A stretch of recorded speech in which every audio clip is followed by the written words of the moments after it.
Hello, and welcome to Designer Discussions with Miriam, Jason, and Maria. Today, we're going to be talking about Facebook ads for your interior design business. Welcome to the Designer Discussions podcast. Tune in each week where we discuss marketing, branding, PR, and business advice for design professionals. Are you ready to get serious about your marketing? We're opening the Designer Discussions Marketing Studio, a monthly series of in-depth, actionable content to guide your marketing, PR, and business development. We want to help you transform your business and elevate it to work with your dream clients. We just did our monthly webinar on this same topic on Facebook ads 101, and I get asked by a lot of designers that do Facebook ads that say they don't work. And a lot of times there's many reasons why, but they don't really have in mind what they're trying to do or have a clear goal on what the end outcome is. And so they get turned around and waste a lot of money. So I'm going to head over 3 of the tips we had went over in the webinar, which I'll have a link to that webinar in the show notes. But to start, Facebook is one of the best platforms to advertise on, even though you have a lot from TikTok now and you have a lot from all these other platforms that advertise. Facebook has 2.91 billion active users. There are very few platforms that can compete with that. The only one that can is Google, and that's why that's number 1 in terms of ads. But right after that, you have Facebook, which also adds in Instagram. And so that's positive as well. As when you advertise on Facebook, you can also, in conjunction, also advertise on Instagram as well. You need to always start on what is your objective. And in the Facebook platform, when you're on there, you have several options. You have where you can do either an awareness campaign, you could do the coordination, or you can do what is called conversion. With the awareness, you have a few options. You have the brand awareness and you have the reach, where you're just really, the main objective there is just trying to draw more traffic to your offer or to your site or to whatever it is that you're trying to draw traffic to. So the next one you have is the consideration. And that one is where you're either trying to draw traffic, you're trying to increase the engagement either on a post or website pages or your Facebook pages. You have the app installs, where if you have an app, you're trying to get more app users. You have the video views, you have the lead generation, and then you have the messaging campaign. So those are all campaigns that are aimed at an objective of either trying to get either more leads or video views or messages to, your page. And so each of those have each of their own parameters. I'm going to stay high level here. Like I said, I have a training on all this, and we'll have future episodes on each of these, but just to stay high level, knowing what each of these are helps you out. And then the last one is conversion. So this is when you want to actually have end user or somebody take an action on whatever that is, whether that could be store traffic is one of the ones that a lot of remodelers use if they have a showroom. If they want to drive foot traffic into the showroom, they'll do Facebook ads aimed at that. Also have the conversions where if you want to have somebody take an action on your website. So you want to either have them join a newsletter, you want to have them enter in their information to do a downloadable asset or whatever that is, you're trying to have somebody take an action. And so that is all tracked in the conversion objective. So within there, when you know your objective and what you're trying to do, the next tip is you want to use the audience insight tools. Facebook Audience Insight Tools is one of the most comprehensive insight tools out there. Most of the insight tools you see on the market now, like the Pinterests of the world, TikToks, whatever, they derive from what Facebook has, because you could get detailed and granular to see what is your audience interest, what the demographics are, what they're looking for, what they like to click on, all of that information. So you can get a lot of information from the insight tools to define your audience and to help you target the right individual for whatever your offer or your objective is. So using the audience insight tools, it's a lot in there. Look at the training where we went over that, but you can spend hours just on that to understanding your audience. But you need to understand your audience, because one of the ways when I had started talking, I said a lot of designers waste money. That's one of the ways a lot of designers waste money, is they don't really know who their audience is or how to target them the right way. And you'll hear me say this all the time. If you're trying to market to everybody, you're actually marketing to no one. So when you know your audience and you know how to target them the right way, now you can really drill into what they're after and have that CTA, that call to action for what they're after, as opposed to what you believe they're after. Okay, so using the audience insight tools is vital. Last tip we have is the budget. Making sure that you set your budget correctly. This may seem like a simple tip, but we find this a lot, that a lot of designers don't know how to really set it the right way. But you need to set it in terms of how much you want to spend per day, and then monitor that, because we've had clients say they want to spend $100 a month, which is unheard of. That's not even realistic. But that's what they thought they set, 100 per month, but they actually put 100 per day.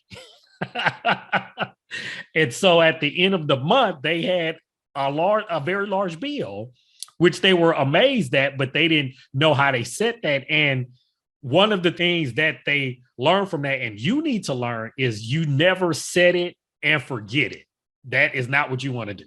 With any type of ad, any ad platform you do, you need to monitor it at least every 3 days, because what happens on most of the platforms, after a few days, it optimizes it based on what's happening with the clicks, and you need to see what's working and what's not, so you can change and optimize accordingly.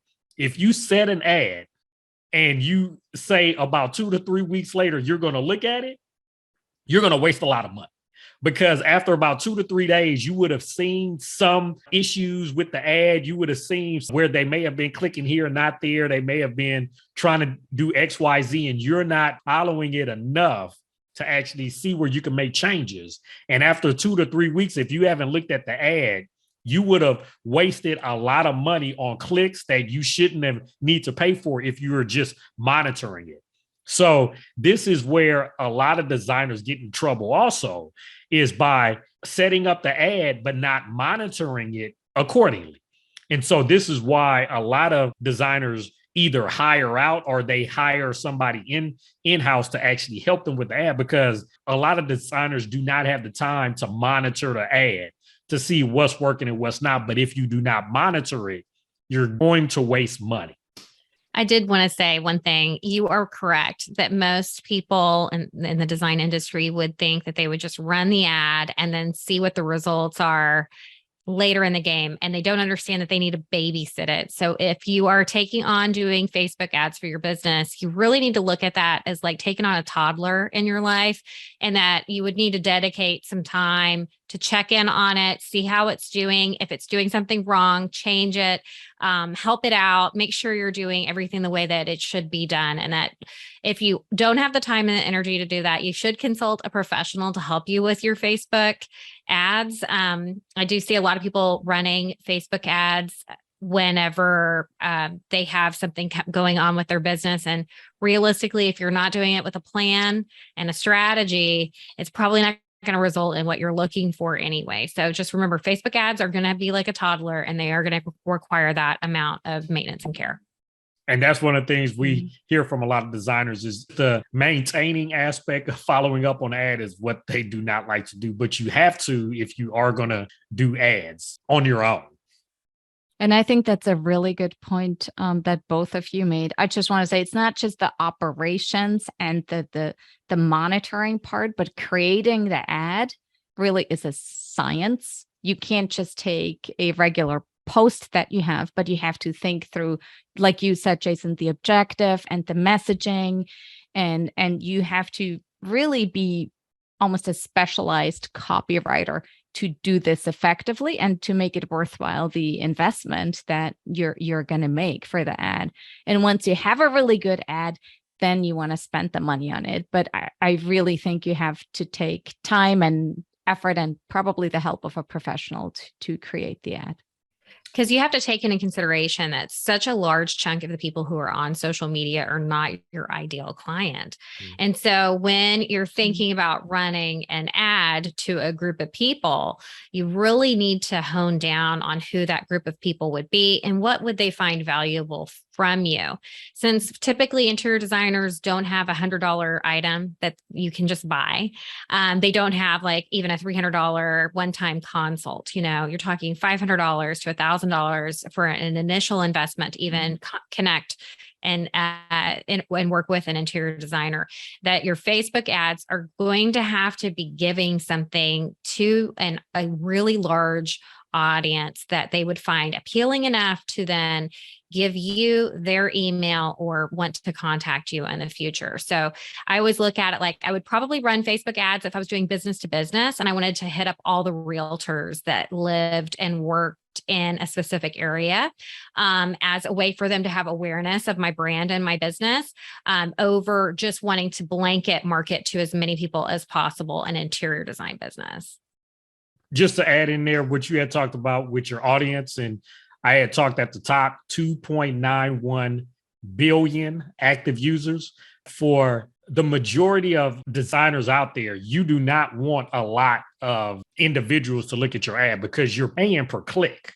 And so that's why you need to take time on an audience insight too, so you can have the audience manageable enough that they are interested in what you have to offer, as opposed to sending your ad out to everybody and you're getting clicks for all these ads. And then at the end of the day, that's when I hear Facebook ads don't work because you haven't delved in on the audience to understand who your target audience is, to target them the right way. And copywriting, what you said, Mirjam, is vital. There are ways that you can look at the competition to see what is working, what's not working, so you can develop an ad that will resonate with your audience. But copywriting, the images you use, the videos you use, all of that is an aspect that you need to take into consideration.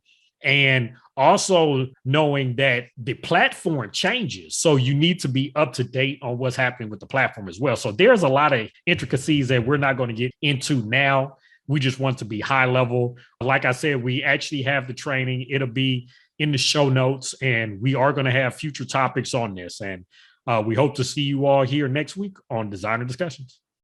Are you ready to get serious about your marketing? We're opening the Designer Discussions Marketing Studio, a monthly series of in-depth, actionable content to guide your marketing, PR, and business development. We want to help you transform your business and elevate it to work with your dream clients. We hope you enjoyed this episode of Designer Discussions. What was your takeaway? Care to share your thoughts and tag Jason, Maria, and Mirjam on social media? You can find them on all platforms at designerdiscussions.com. Don't forget to like, subscribe, and leave a review or comment for this episode from wherever you are listening.